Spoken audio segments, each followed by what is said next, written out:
Howdy folks, Spencer here, and today I want to talk to you guys about the future of lockboxes in Star Trek Online.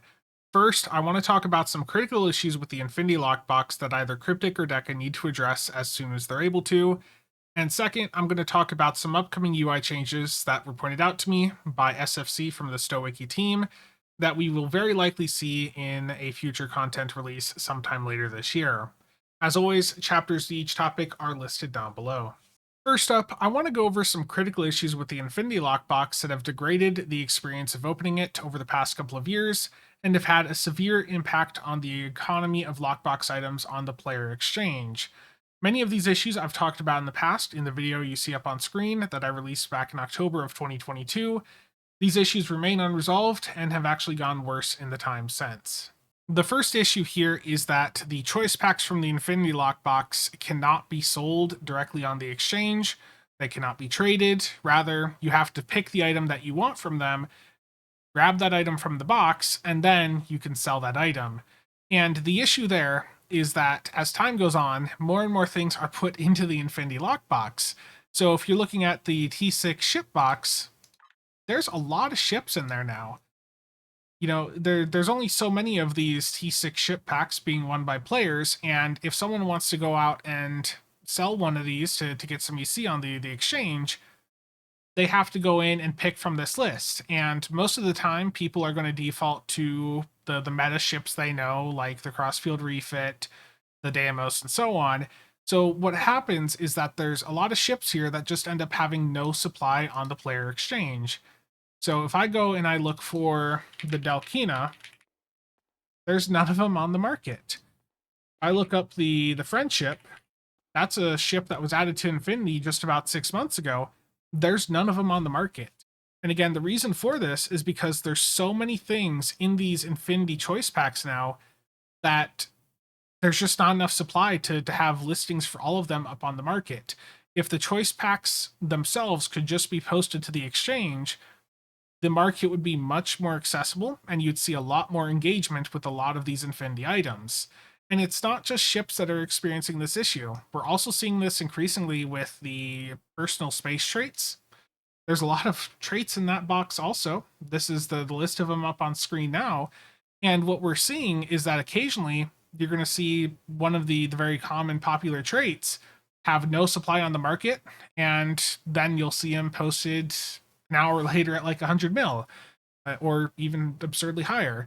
So it's just the fact that we can't just sell the choice packs directly on the exchange makes the experience on both sides of the equation for buyers and sellers a bit more frustrating, because you have to, if you're a seller, you have to go in, look through this big list of items to find the thing that you want to sell. And if you're a buyer, there's a good chance that the thing that you're looking for may not have any supply on the market.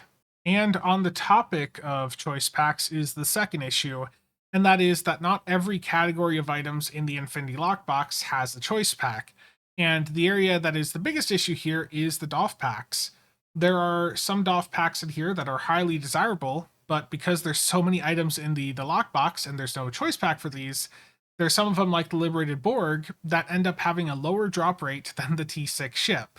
And what that has caused is many of these Borg duty officers to have limited to no supply on the market. And for the really desirable ones like 27, you've got some of those that cost as much as a ship.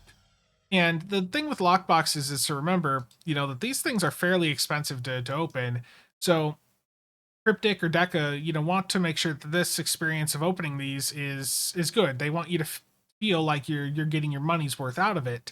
And with how the Doff packs currently are in this lockbox, that is one of the biggest things that is making the experience not feel great opening these, because you get a lot of Doff packs that just don't have much value in the current state of the game, and you barely get the ones that you're aiming for. And it just is very frustrating when you open $100 worth of these lock boxes and you don't even get a single one of these Liberated Borg Doff packs, which then have a 1 in 45 chance to get you a Doff like 27 or 24. So it's just a very frustrating experience as is, with us not having choice packs for everything.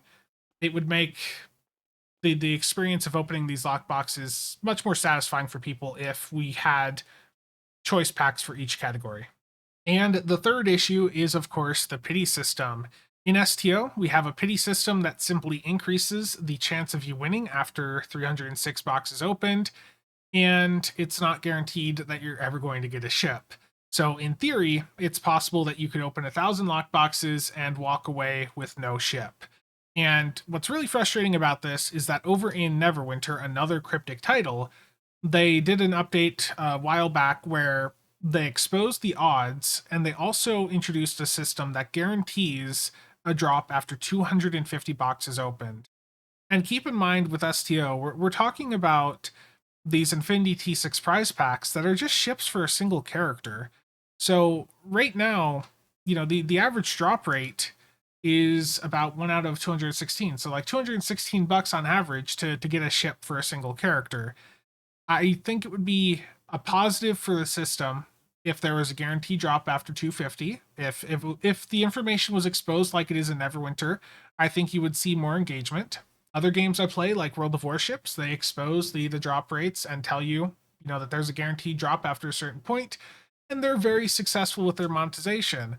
I think doing the same thing here in STO would be a benefit to the system and would make more people willing to engage with the system over time.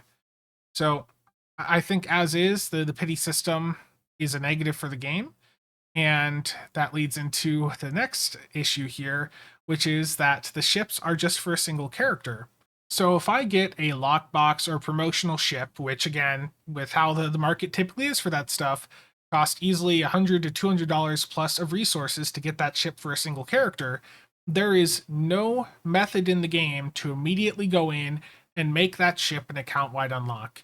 For example, I have the Friendship here and the Shrike, some ships that were recently put into the game, and I would like to have those on multiple characters, but there's no route for me to do so. In a few years, they may pop up in a Muds bundle, but by that point, new ships may have been introduced into the game that are more accessible, that have similar stats, that may have devalued these. We've already seen that a lot of the older lockbox and promotional ships have not exactly held up well over time, and they've lost value due to that. So, not having a way to immediately make these brand new ships that I obtain account-wide unlocks means that one, I'm not engaging with alt characters as much as I used to, because I'm not going to go out and spend 100 to 200 bucks to per character to get the same ship over and over.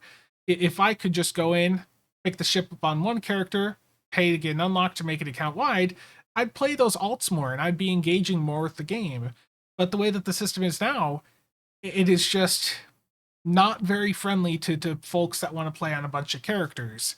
And that's just to me, that's lost opportunity for the game. That's a potential loss in revenue. I would be willing to go in and pay like an Epic Phoenix token or like 50 bucks worth of Zen to go in and make my ships an account wide unlock as soon as I get them. But there's nothing there for that. And it's really frustrating. Again, I'm someone that has a ton of characters. There's a few characters I may occasionally toss a ship on, but for most of the lockbox and promotional ships that I get, I don't bother, putting them on more than one character because of the cost. Again, if there was a way for me to go in and pay to immediately make them an account wide unlock, I would do it, and I would be playing more characters. I would be engaging with the game more. And I know that I am not the only person that feels that way. So that to me is one of the biggest things that needs to change. Like, again, if there was a way to immediately go in and just pay to make a ship, a promo or lockbox ship, an account wide unlock, I'd be spending a lot more money in the game. And heading over to the big topic, again, I want to thank SFC from the STO Wiki team for sending me this lead. And I want to remind all of you that when you're looking for information on the wiki, make sure you're using stowiki.net. The old fandom wiki is no longer supported by the wiki team, so if you're looking for the latest up-to-date information about the game and new things that are in it, make sure you're going over to stowiki.net, which I'll have linked down below. So some of you are probably wondering, what's wrong with the user interface for the Infinity Lockbox? Well, let's rip open 100 and see what happens with everything we get from it. Again, not having choice packs for these Doff packs for the duty officer missions, all that's a bit frustrating.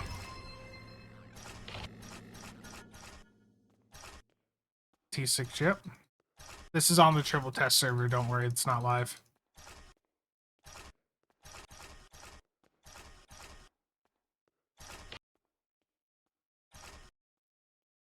But you know, keep in mind every time I click this and open a box, that's $1.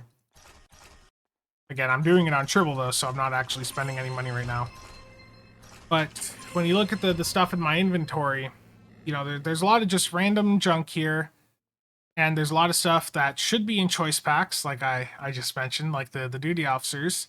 The duty officer packs should all be in a choice pack so that I can pick the specific Doff pack that I want. Same for the duty officer missions, should work the same way there. So there's just a lot of random stuff in my inventory here.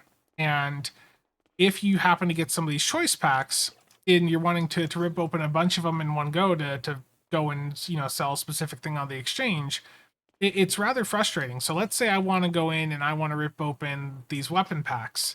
Well, let's say I want to pick up the Agony phaser weapon pack specifically, and I want to open those up for beams. You know, I have to scroll down every time I want to open a pack and select it. And then on top of that, there's another selection on the Terran weapon pack itself. So if you're going in and you're opening a ton of these weapon packs or any of these other packs in one go, and you have to go in and scroll down the list to click the same thing over and over, it becomes quite tedious. And the thing with these lockboxes is this is a huge monetization source for the game, and as such, it should be very simple to go in and use. And with how it's set up right now, it's very frustrating for people that open lots of these boxes, because there's a bunch of different steps to go through with some of these choice packs, and there's a lot of mess here because there isn't choice packs for other things like I mentioned before. So for me to even get to the beam packs that I can then go and open, you know, it's been a couple clicks now. Almost there. You know, now imagine trying to do that with like 50 of these weapon packs. It'd be quite annoying. So it's not a great experience with the current user interface. And again, with this being a big monetization source for the game, you want it to be as user-friendly as possible.